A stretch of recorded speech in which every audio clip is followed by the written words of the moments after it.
முதலமைச்சர் ஸ்டாலின் அவர்கள் எதிர்க்கட்சி தலைவராக இருக்கும்போது அவர் சொன்னார் இல்லையா, எதிர்க்கட்சிகள் அரசியல் பண்ணாம அவியலா பண்ணுவாங்கன்னு. இந்த கேள்வி அவங்களுக்கே திரும்ப பொருந்தும். சம்பந்தப்பட்ட ஞானசேகரனோட வீட்டுல போய் உட்காந்து மாசு சாப்பிடுற போட்டோஸ் எல்லாம் வெளியாயிருக்கு. கல்லூரி மாணவிகள் பேர்ல ஒரு 10-15 பேர் பதாகை பிடிச்சிட்டு இருந்தாங்க. என்ன போட்டிருந்தாங்க?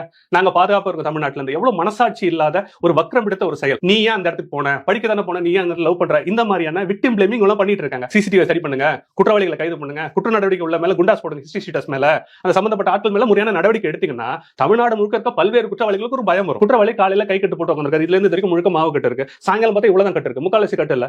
எப்படி ஒரு 4-5 மணி நேரத்தில் முக்கால்வாசி இடம் சரியாயிடுமா? ஒரு குழந்தைக்கு அடிப்பட்ட எலும்பு சேர்றதுக்கு மாசக்கணக்கு ஆகும்போது இவங்க விரட்டிட்டு போனாங்க, கீழே விழுந்துட்டாங்க, அந்த கதை எல்லாம் அடுத்த பட்சம். சப்போஸ் கட்டு போட்டாங்க, காலையில போட்ட கட்டு சாயங்காலத்துக்குள்ள எப்படி திருண்டாச்சு அப்படிங்கிற கேள்விக்கு பதில் இல்ல. எத்தனை திமுகவோட முன்னணி எழுத்தாளர்கள், முன்னணி ஆதரவாளர்கள், இன்ஃபுளுசர்ஸ் எப்படி கேவலமா எழுதிருக்காங்க தெரியுமா சோஷியல் மீடியால?